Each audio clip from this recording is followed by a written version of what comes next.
Hi, and welcome back to 101 tips on how to play the flute, right? Flute 101. My name is Octavio, and I'm the host for these educational videos, of course. And I invite you to see the other videos, of course, the introduction, all of that. And I invite you to subscribe, right? We're going to be talking about the concert flute from now on. This is the third of a series of videos, right? We just merely made an introduction on the first two videos and an introduction video also. And today we actually start. We are going to start with the very basics, the concert flute, right? We have obviously this beautiful instrument, and this today we're going to talk essentially about how to put it together and how to disassemble it. You see all the keys, right? These are not meant to be grabbed on, right? In fact, they are very delicate. You want to only use them as they're meant to be used with your fingers. So you never hold the instrument from the keys, let alone, right, pull it out of the case from the keys. You always do it from the edges, right? From here. In this case, you could do it from the mouthpiece, or you could do it from here, in the case of the head joint. Or you could do it from the ends, right? If you do it from this end where the keys are for the foot joint, you have to be careful not to bend the keys. It's always recommendable to do it from here, okay? So what order should I put together this instrument? If I take the instrument out of the case first and then put it together, I'm going to be risking putting the parts in somewhere, right? No, I should just take it out of the case directly to put it together. So although it's not going to be visible, I'm going to tell you and show you why you want to put it together in this order.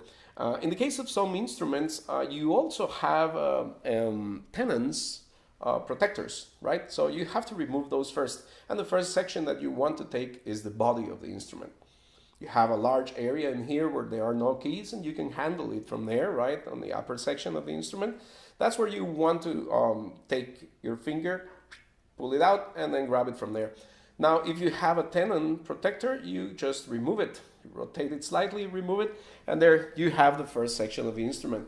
Now, if I were to put the foot joint first, then I'll have a longer instrument with which to create a lever and probably damage or tend to damage more easily, tend to damage the tenon here. So what you want to do next is actually put the head joint, right? Another big section of instrument that has many places to be held from. And again, this one has a protector. We have to remove it first. And look, I actually removed it while holding the other one from an area where there are no keys. Once you do that, you can put it together.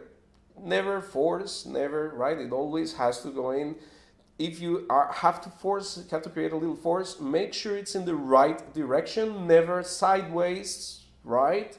Never force it, never create a lever with it. Just rotate it and push until you get it to the right position, to the position desired.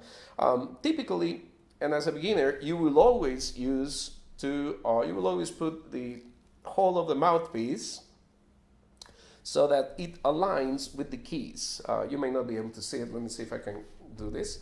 Like this, right? That's the alignment of the keys. And as you can see, the hole is actually completely screwed to the outside, right? So we want to center it as best as possible. And once you do that, you have the perfect alignment to start. That is not written in stone, right? It could vary. It could be slightly different for you. You may even want to modify it for a certain piece or something like that, or for a certain passage.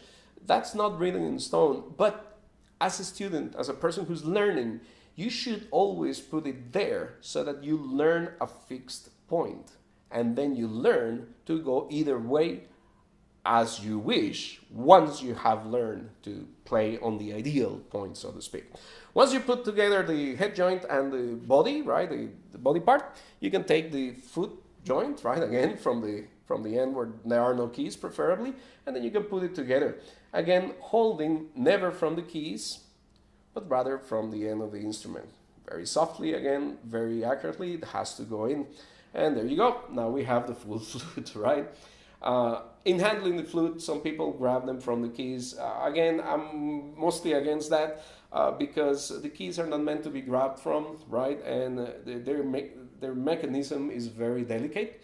Think about it. It's just a drop of water. If it drops in the same place, it will drill a hole in stone. Well, what do you think is going to happen if you grab the keys and push them a little bit every day, right?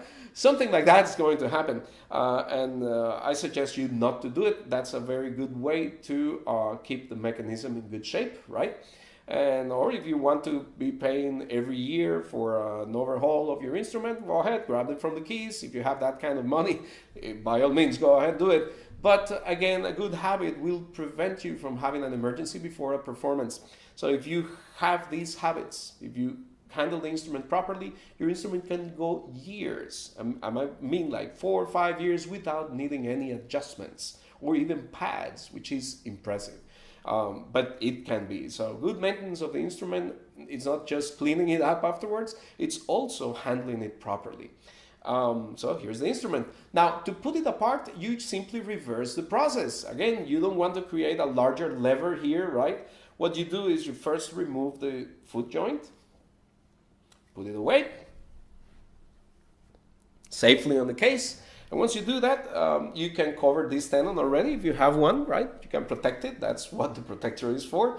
And now you can remove the head joint. Again, very accurately and softly. It should come out very easily. If it's too hard, you may want to put a little oil or a little grease, but then you have to clean it every time. And then, of course, in this case, use the tenon protector. And there you go. That's it. Well, back to its case. Safe and sound. And now I have the rest of the instrument to put back on the case. Again, safe and sound. So, first tip, right, very important one, how to handle the instrument. One, why, never to grab it from the keys. Always grab it from the areas where no keys are available. To align the mouthpiece, right, align it in the center.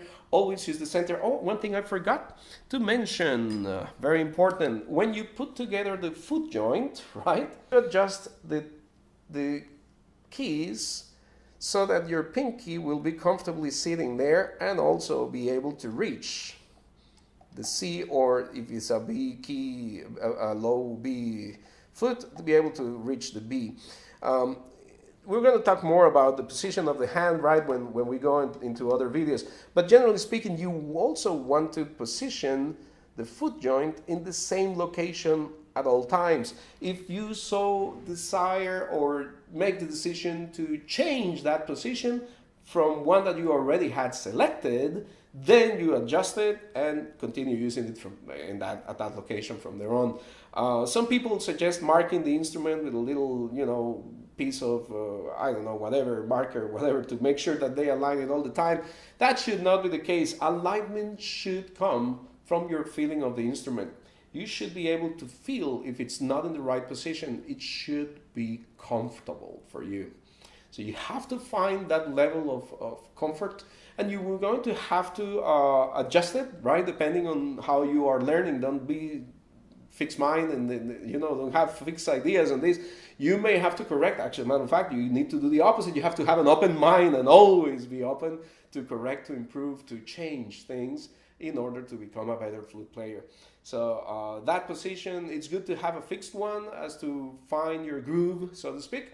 But once you learn, you may need to adjust it depending on your preference, depending on the size of your fingers, your hand, or your comfort level of holding the instrument. So, and you may have to reevaluate these every now and then, even as a professional, because with the years, you may start, without knowing, you may start developing bad habits. So always, again, have the mindset of correcting and changing things. And that was one last thing I wanted to mention, right? The foot joint needs to be in the same location at all times, same as the mouthpiece needs to be aligned, all right? So thank you very much for listening again. This is Octavio Cortez, and this is Flute 101, 101 tips on how to play the flute. Next time, we're going to discuss a little bit on how to produce the sound on the instrument, perhaps, or maybe something else, maybe position. So stay tuned and don't forget to subscribe. Thank you and bye. See you soon.